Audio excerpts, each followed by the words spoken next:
চৌধুৰীয়ে তোমালোক সকলোকে মোৰ চেনেললৈ স্বাগতম জনালোঁ। আজি মই তোমালোকক chapter number 3 hegemony of United States of America in world পলিটিক্সৰ ওপৰত আলোচনা কৰিম। তোমালোকে শুনি যাবা। বিশ্ব ৰাজনীতিত আমেৰিকা যুক্তৰাষ্ট্ৰৰ আধিপত্য। এই আধিপত্য শব্দটো প্ৰথম ব্যৱহাৰ হৈছিল পুৰণি গ্ৰীচত। গ্ৰীচত চহৰীয়া ৰাজ্যবোৰৰ লগত তুলনা কৰিবলৈ এথেন্সৰ যি প্ৰভুত্ব আছিল সেই প্ৰভুত্বক বুজাবলৈ আধিপত্য শব্দটো ব্যৱহাৰ কৰিছিল। বৰ্তমান বিশ্বত আমেৰিকা যুক্তৰাষ্ট্ৰই অন্যান্য ৰাষ্ট্ৰবোৰৰ ওপৰত যি প্ৰভুত্ব চলাইছে বা আধিপত্য বিস্তাৰ কৰি আছে তাকে বুজাবলৈ ইয়াত ব্যৱহাৰ কৰা হৈছে। সামৰিক ক্ষেত্ৰতেই হওক বা অৰ্থনৈতিক ক্ষেত্ৰতে হওক, গঠনমূলক ক্ষেত্ৰতে হওক, সাংস্কৃতিক ক্ষেত্ৰতে হওক, বিভিন্ন ক্ষেত্ৰত বৰ্তমান আমেৰিকা যুক্তৰাষ্ট্ৰই অন্যান্য ৰাষ্ট্ৰবোৰৰ ওপৰত প্ৰভাৱ বিস্তাৰ কৰি আছে। আমি আগৰ চেপ্টাৰটোত পাইছো যে কি ছভিয়েট ইউনিয়ন ধ্বংস হোৱাৰ পিছত 1991 চনত যেতিয়া শীতল যুদ্ধৰ অন্ত পৰিছিল তেতিয়াই আমেৰিকা যুক্তৰাষ্ট্ৰই এক মেৰুকৰণ হিচাপে প্ৰতিষ্ঠিত হৈছে আৰু তেতিয়াৰ পৰা বৰ্তমানলৈকে আমেৰিকা যুক্তৰাষ্ট্ৰই প্ৰভুত্ব চলাই আছে। অৱশ্যে 2001 চনৰ 11 ছেপ্টেম্বৰত সন্ত্ৰাসবাদীয়ে আমেৰিকা যুক্তৰাষ্ট্ৰত আক্ৰমণ চলাইছিল। এই আক্ৰমণত আমেৰিকা যুক্তৰাষ্ট্ৰত বিশ্ব বাণিজ্য কেন্দ্ৰটোৰ লগতে অন্যান্য বহুতো ধ্বংস হৈছিল আৰু প্ৰায় 3000 লোকৰ মৃত্যু ঘটিছিল। তেতিয়া আমেৰিকা যুক্তৰাষ্ট্ৰই এই সন্ত্ৰাসবাদীসকলক প্ৰত্যাহ্বান হিচাপে যুঁজ দিবলৈ দীৰ্ঘস্থায়ী স্বতন্ত্ৰতা অভিযানো চলাইছিল। ইয়াৰ পিছত ৰাষ্ট্ৰসংঘৰ সন্মতি নোহোৱা স্বত্বেও প্ৰায় 40খন ৰাষ্ট্ৰতকৈও বেছি ৰাষ্ট্ৰৰ সহযোগত 2003 চনৰ 19 মাৰ্চত ইৰাকক আমেৰিকা যুক্তৰাষ্ট্ৰই আক্ৰমণ কৰিছিল যাতে ইৰাকে পুনৰ ধ্বংসাত্মক অস্ত্ৰ বৃদ্ধি কৰিব নোৱাৰে। লগতে ইৰাকত থকা তৈলাক্ষেত্ৰৰ ওপৰতো আমেৰিকা যুক্তৰাষ্ট্ৰই প্ৰভাৱ বিস্তাৰ কৰিবলৈ বিচাৰিছিল। এই গোটেইখিনি কথাৰ ওপৰতে অধ্যায়টো আলোচনা কৰা হৈছে। এতিয়া মই তোমালোকক ইয়াত থকা প্ৰশ্ন উত্তৰবিলাক দি যাম, তোমালোকে চাই যাবা। 1 নম্বৰ প্ৰশ্ন, আধিপত্য শব্দটোৰ উৎপত্তি স্থল ক'ত? উত্তৰ, আধিপত্য শব্দটোৰ উৎপত্তি স্থল হ'ল পুৰণি গ্ৰীচ। পুৰণি গ্ৰীচত চহৰীয়া ৰাজ্যৰ লগত এথেন্সৰ প্ৰাধান্য তুলনা কৰিবলৈ আধিপত্য শব্দটো ব্যৱহাৰ কৰিছিল। 2 নম্বৰ প্ৰশ্ন, আধিপত্য বুলিলে কি বুজা? উত্তৰ, আন্তৰ্জাতিক ব্যৱস্থাটো যেতিয়া এককেন্দ্ৰিক ক্ষমতাই নিয়ন্ত্ৰণ কৰে তেতিয়া আধিপত্য বোলা হয়। ইয়াত বিশ্বত আমেৰিকা যুক্তৰাষ্ট্ৰৰ প্ৰভুত্বক বুজাইছে। বৰ্তমান সামৰিক, অৰ্থনৈতিক, সাংস্কৃতিক আদিবোৰ ক্ষেত্ৰত আমেৰিকাই প্ৰভাৱ বিস্তাৰ কৰি আছে, তাকে বুজাইছে। 3 নম্বৰ প্ৰশ্ন, এককেন্দ্ৰিক পদ্ধতি কি? উত্তৰ, কোনো এখন ৰাষ্ট্ৰই যেতিয়া নিজস্ব ক্ষমতা আৰু প্ৰতিপত্তিৰে সমগ্ৰ বিশ্বৰ অন্যান্য ৰাষ্ট্ৰবোৰৰ ওপৰত আধিপত্য গ্ৰহণ কৰে তাকে এককেন্দ্ৰিক পদ্ধতি বোলে। ইয়াক এক মেৰুকৰণ বুলিও কোৱা হয়। 4 নম্বৰ প্ৰশ্ন, আমেৰিকাৰ আধিপত্য কেতিয়াৰ পৰা আৰম্ভ হয়? উত্তৰ, ছভিয়েট ৰাছিয়াৰ পতনৰ পিছত 1991 চনত বিশ্বত আমেৰিকাৰ আধিপত্য আৰম্ভ হৈছিল। 5 নম্বৰ প্ৰশ্ন, ইৰাকে কেতিয়া কুৱেইট আক্ৰমণ কৰিছিল? উত্তৰ, 1990 আগষ্ট মাহত। 6 নম্বৰ প্ৰশ্ন, প্ৰথম উপসাগৰীয় যুদ্ধ ফাৰ্ষ্ট গাল্ফ ৱাৰ কেতিয়া সংঘটিত হৈছিল? উত্তৰ, 1990। 7 নম্বৰ প্ৰশ্ন, প্ৰথম উপসাগৰীয় যুদ্ধ কি অভিযান বুলি কৈছিল? উত্তৰ, মৰুভূমি ধুমুহা অভিযান, অপাৰেশ্যন ডিজাৰ্ট ষ্টৰ্ম। 8 নম্বৰ প্ৰশ্ন, প্ৰথম উপসাগৰীয় যুদ্ধত আমেৰিকা যুক্তৰাষ্ট্ৰই কি বোমা ব্যৱহাৰ কৰিছিল? উত্তৰ, স্মাৰ্ট বোমা। 9 নম্বৰ প্ৰশ্ন, উপসাগৰীয় যুদ্ধৰ সময়ত মাৰ্কিন ৰাষ্ট্ৰপতি কোন আছিল? উত্তৰ, জৰ্জ H.W. বুছ। 10 নম্বৰ প্ৰশ্ন, প্ৰথম উপসাগৰীয় যুদ্ধ কি আছিল? উত্তৰ, 1990 চনৰ আগষ্ট মাহত ইৰাকে কুৱেইট আক্ৰমণ কৰি দখল কৰিছিল আৰু ইৰাকে কুৱেইট ত্যাগ কৰিবলৈ মান্তি হোৱা নাছিল। তেতিয়া ৰাষ্ট্ৰসংঘই ইৰাকৰ বিৰুদ্ধে সামৰিক অভিযান গ্ৰহণ কৰিবলৈ স্থিৰ কৰিছিল আৰু 34খন ৰাষ্ট্ৰৰ পৰা 6,60,000 সৈন্যবাহিনীয়ে ইৰাকৰ বিৰুদ্ধে যুদ্ধত অৱতীৰ্ণ হৈছিল। এই যুদ্ধত ইৰাকক পৰাস্ত কৰা হৈছিল। ৰাষ্ট্ৰসংঘৰ এই পৰিকল্পিত আক্ৰমণক প্ৰথম উপসাগৰীয় যুদ্ধ বুলি জনা যায়। 11 নম্বৰ প্ৰশ্ন, জৰ্জ H.W. বুশ্বৰ পিছত আমেৰিকাৰ ৰাষ্ট্ৰপতি কোন হৈছিল? উত্তৰ বিল ক্লিন্টন। 12 নম্বৰ প্ৰশ্ন, বিল ক্লিন্টনে বৈদেশিক নীতিৰ ক্ষেত্ৰত কেনেকুৱা বিষয়ৰ ওপৰত গুৰুত্ব দিছিল? উত্তৰ গণতন্ত্ৰ প্ৰতিষ্ঠা, জলবায়ুৰ পৰিৱৰ্তন, বিশ্ব বাণিজ্যৰ সম্প্ৰসাৰণ ইত্যাদি বিষয়ৰ ওপৰত গুৰুত্ব দিছিল। প্ৰয়োজন সাপেক্ষে সামৰিক শক্তি প্ৰয়োগ কৰিছিল। 13 নম্বৰ প্ৰশ্ন, 9/11 আক্ৰমণ কোন চনত হৈছিল? উত্তৰ 2001 চনত। 14 নম্বৰ প্ৰশ্ন, 9/11 ঘটনা বুলিলে কি বুজা?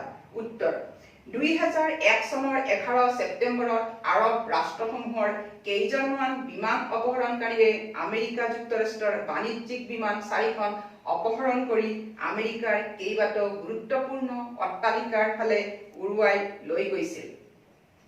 ইয়াৰে দুখন বিমানে নিউয়ৰ্কত অৱস্থিত বিশ্ব বাণিজ্য কেন্দ্ৰৰ উত্তৰ আৰু দক্ষিণ স্তম্ভ দুটাত প্ৰচণ্ড জোৰেৰে খুন্দা মাৰিছিল।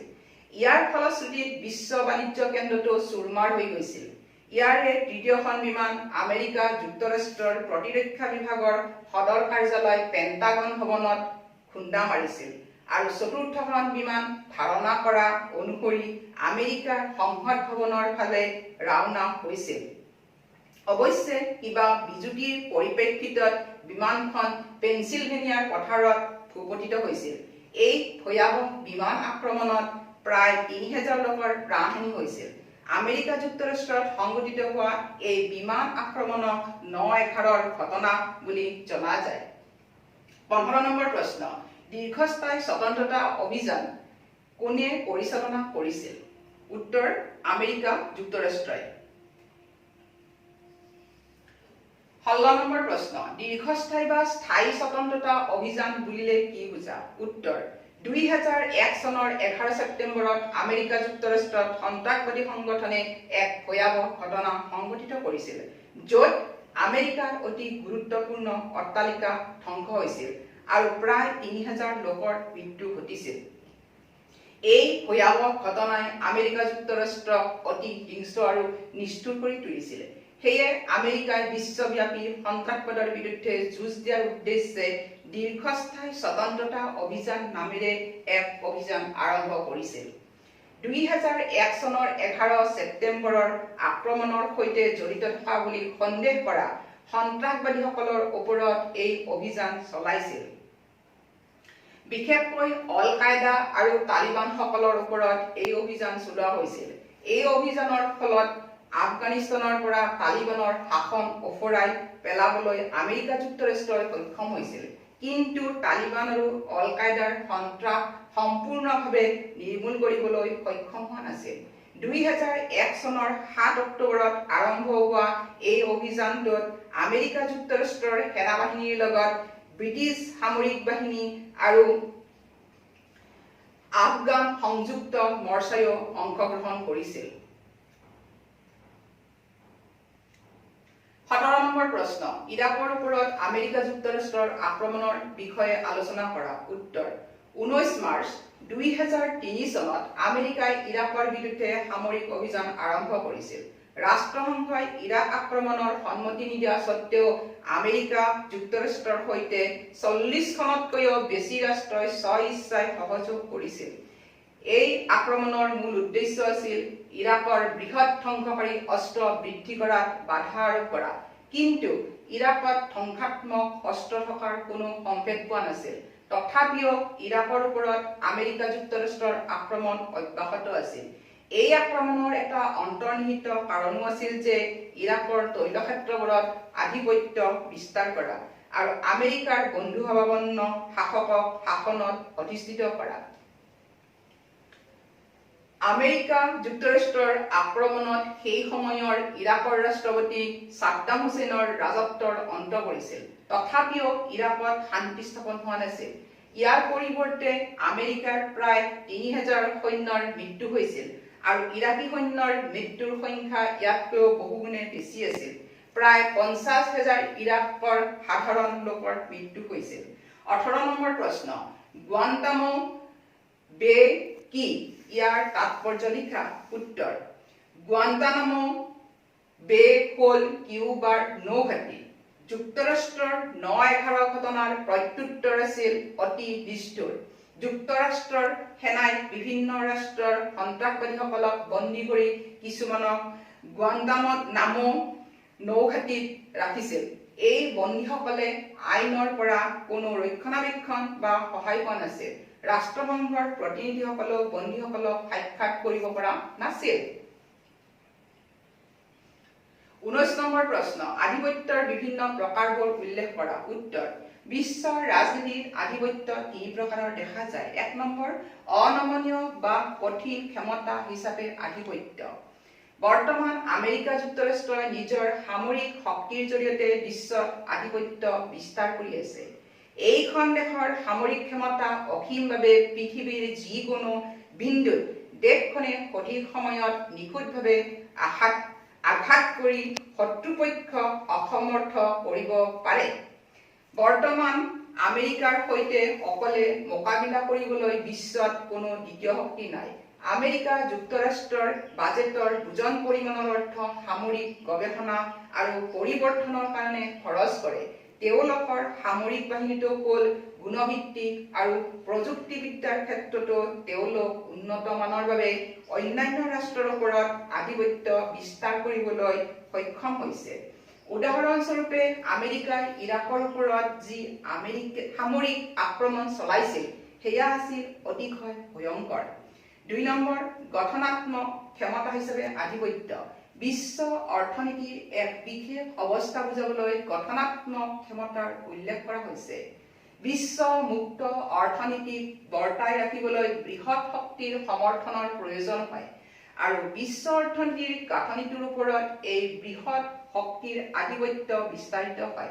আমেৰিকা যুক্তৰাষ্ট্ৰই বিশ্বব্যাপী ৰাজহুৱা নিত্য প্ৰয়োজনীয় দ্ৰব্য ব্যৱহাৰৰ ক্ষেত্ৰত প্ৰভাৱ বিস্তাৰ কৰা দেখা গৈছে। এই ৰাজহুৱা দ্ৰব্যৰ আন এটা উদাহৰণ হ'ল ইণ্টাৰনেট।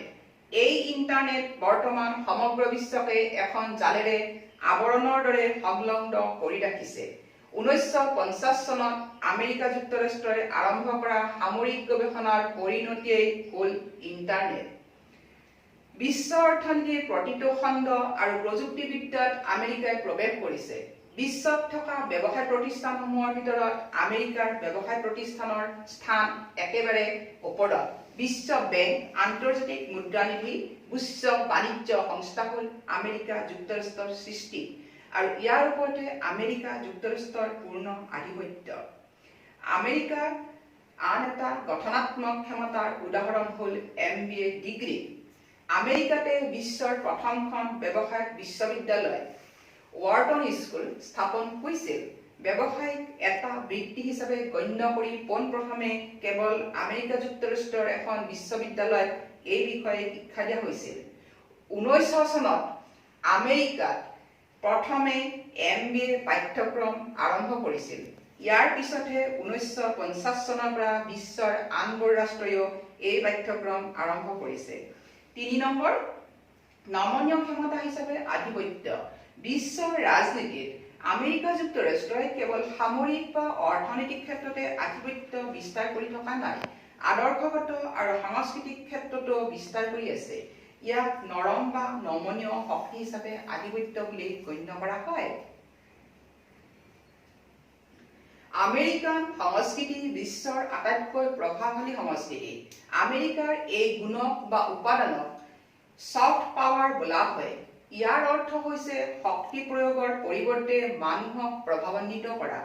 বিশ্বৰ জনসাধাৰণে আমেৰিকাত প্ৰচলিত ৰীতি-নীতিবোৰ অনুসৰণ কৰি উৎকৃষ্ট জীৱন যাপন কৰিবলৈ বিচাৰে। ভাল জীৱন যাপনৰ আদৰ্শৰ দ্বাৰা বিশ্বৰ মানুহ প্ৰভাৱান্বিত হৈছে। প্ৰায়বোৰ দেশৰ যুৱ সমাজে পোচাক পৰিচ্ছদ, খাদ্যাভ্যাস তথা সংগীতৰ আদি আমেৰিকাৰ পৰা অনুসৰণ কৰা দেখা যায়। শীতল যুদ্ধৰ কালছোৱাতো আমেৰিকাই সামৰিক দিশত ছভিয়েট ৰাছিয়াক পৰাস্ত কৰিব নোৱাৰিলেও সাংস্কৃতিক ক্ষেত্ৰত আৰু মানুহৰ জীৱনৰ মানদণ্ড ৰক্ষাৰ ক্ষেত্ৰত ৰাছিয়াক পৰাস্ত কৰিব পৰাটো নিশ্চিত আছিল। আমেৰিকাত প্ৰচলিত উদাৰনৈতিক ব্যৱস্থা বিশ্বৰ প্ৰায় প্ৰতিখন দেশে গ্ৰহণ কৰিছে। আন এটা উদাহৰণটো আমি দেখা পাওঁ যে শীতল যুদ্ধৰ সময়ত আমেৰিকাৰ প্ৰতিদ্বন্দ্বী দেশ ছভিয়েট ৰাছিয়াত এযোৰ ব্লু জিন্স বিদেশী অতিথিসকলৰ পৰা ক্ৰয় কৰাৰ বাবে নিজৰ গোটেই বছৰৰ দৰমহা খৰচ কৰিবলৈ কুণ্ঠাবোধ কৰা নাছিল। 20 নম্বৰ প্ৰশ্ন, কোনে আৰু কেতিয়া ব্ৰিটন উডছ ছিষ্টেম আৰম্ভ কৰিছে? উত্তৰ, দ্বিতীয় বিশ্বযুদ্ধৰ পিছত আমেৰিকাই ব্ৰিটন উডছ ছিষ্টেম আৰম্ভ কৰিছিল। 21 নম্বৰ প্ৰশ্ন, কিমান চনত প্ৰথম বাণিজ্যিক বিদ্যালয় স্থাপন কৰিছিল? উত্তৰ, 1881ত পেনচিলভেনিয়া বিশ্ববিদ্যালয়ে প্ৰথম বাণিজ্যিক বিদ্যালয়খন স্থাপন কৰিছিল। 22 নম্বৰ প্ৰশ্ন, আমেৰিকা যুক্তৰাষ্ট্ৰৰ আধিপত্যৰ ক্ষেত্ৰত থকা প্ৰতিবন্ধকতাসমূহ আলোচনা কৰা। উত্তৰ, 1 নম্বৰ, সাংবিধানিক গাঁথনি। আমেৰিকাৰ সংবিধানখনে চৰকাৰৰ অংগ তিনিটা ক্ৰমে কাৰ্যপালিকা, বিধানমণ্ডল আৰু ন্যায়পালিকাৰ মাজত ক্ষমতাৰ বিভাজন কৰি দিয়া আছে যদিও আমেৰিকাৰ কাৰ্যপালিকাই গ্ৰহণ কৰা বিভিন্ন সামৰিক নীতি আৰু নিয়ন্ত্ৰণহীন সামৰিক শক্তি প্ৰয়োগৰ ওপৰত আইন বিভাগে বাধা আৰোপ কৰিব পাৰে। 2 নম্বৰ, জনমত তথা সংবাদ মাধ্যম। আমেৰিকা যুক্তৰাষ্ট্ৰৰ চৰকাৰে সময়ে সময়ে যিবোৰ ৰাজনৈতিক সিদ্ধান্ত গ্ৰহণ কৰে তাৰে কিছুমান বাতৰি সংবাদ মাধ্যমবোৰে প্ৰকাশ কৰি দেশৰ আভ্যন্তৰীণ নীতিৰ ওপৰত জনমত গঠন কৰে। এই জনমতে কেতিয়াবা চৰকাৰৰ কাৰ্যপ্ৰণালীৰ ওপৰত দৃষ্টি ৰাখে। 3 নম্বৰ, উত্তৰ আটলাণ্টিক চুক্তি সংগঠন। নেটো অৰ্থাৎ উত্তৰ আটলাণ্টিক চুক্তি সংগঠনে আমেৰিকাক শক্তি প্ৰয়োগৰ ক্ষেত্ৰত বাধা আৰোপ কৰিব পাৰে। আমেৰিকাই সদায় নেটোৰ সদস্য ৰাষ্ট্ৰসমূহক সন্তুষ্ট ৰাখিব বিচাৰে আৰু তেনে পৰিস্থিতিত নেটোৰ সদস্যভুক্ত দেশসমূহে প্ৰয়োজনত বন্ধুত্ব বজাই ৰখাৰ ভাবুকি দি আমেৰিকাক নিয়ন্ত্ৰণ কৰিব পাৰে। 23 নম্বৰ প্ৰশ্ন, আমেৰিকা যুক্তৰাষ্ট্ৰত কেতিয়া সামৰিক গৱেষণা হৈছিল? এই গৱেষণাৰ পৰিণতি কি আছিল? উত্তৰ, 1950ৰ আমেৰিকাত সামৰিক গৱেষণা হৈছিল আৰু এই গৱেষণাৰ পৰিণতি আছিল ইণ্টাৰনেট। 24 নম্বৰ প্ৰশ্ন, গোলকীয় ৰাজহুৱা দ্ৰব্যৰ উদাহৰণ দিয়া। উত্তৰ, ইণ্টাৰনেট। 25 নম্বৰ প্ৰশ্ন, আধিপত্যক কেনেকৈ অতিক্ৰম কৰিব পাৰি? উত্তৰ, আধিপত্যক অতিক্ৰম কৰিবলৈ হলে 1 নম্বৰ, বৰ্তমান বিশ্বত যিহেতু যুক্তৰাষ্ট্ৰৰ সামৰিক শক্তিৰ ওচৰ চাপিব পৰা কোনো এক সমশক্তি নাই, গতিকে কিছুমান দেশ লগ হৈ যুক্তৰাষ্ট্ৰৰ বিপক্ষে এটা সংযুক্ত সামৰিক শক্তি গঠন হ'ব লাগিব আৰু এই সংযুক্ত সামৰিক শক্তিৰে যুক্তৰাষ্ট্ৰৰ আধিপত্য ফেৰ মাৰিবলৈ সম্ভৱপৰ হ'ব পাৰে। 2 নম্বৰ, শক্তিশালী দেশৰ বিৰুদ্ধাচৰণ কৰাৰ পৰিৱৰ্তে আধিপত্য পদ্ধতিৰ ভিতৰতে থাকি লাভ আদায় কৰা উচিত হ'ব, যাক বেণ্ড ৱাগন কৌশল বোলা হয়। 3 নম্বৰ, ক্ষমতাশালী ৰাষ্ট্ৰৰ পৰা পাৰ্যমানে দূৰত থাকিব লাগে, যাক গোপনীয়তা বা হাইড পদ্ধতি বোলা হয়। আমি দেখিবলৈ পাইছো যে চীন, ৰাছিয়া বা ইউৰোপিয়ান ইউনিয়নে নিজকে আমেৰিকা দৃষ্টিৰ পৰা আঁতৰত থাকিবলৈ বিচাৰে। 26 নম্বৰ প্ৰশ্ন, আমেৰিকা আৰু ভাৰতৰ মাজত সম্পৰ্ক লিখা। উত্তৰ, শীতল যুদ্ধৰ সময়ছোৱাত ভাৰতবৰ্ষৰ ছভিয়েট ৰাছিয়াৰ লগত সুসম্পৰ্ক থকা বাবে আমেৰিকাই ভাল চকুৰে চোৱা নাছিল। ইয়াৰ পিছতো ভাৰতবৰ্ষই গোষ্ঠী নিৰপেক্ষ নীতি গ্ৰহণ কৰাত আমেৰিকাই ভাল পোৱা নাছিল। ভাৰত পাকিস্তান যুদ্ধৰ সময়ত আমেৰিকাই পাকিস্তানক সহায় কৰাত ভাৰত অসন্তুষ্ট হৈছিল। কিন্তু বৰ্তমান আমেৰিকা আৰু ভাৰতৰ মাজত এক বন্ধুত্বপূৰ্ণ সম্পৰ্ক স্থাপন হৈছে। এই সুসম্পৰ্ক স্থাপনত 2টা উপাদানে সহায় কৰিছে।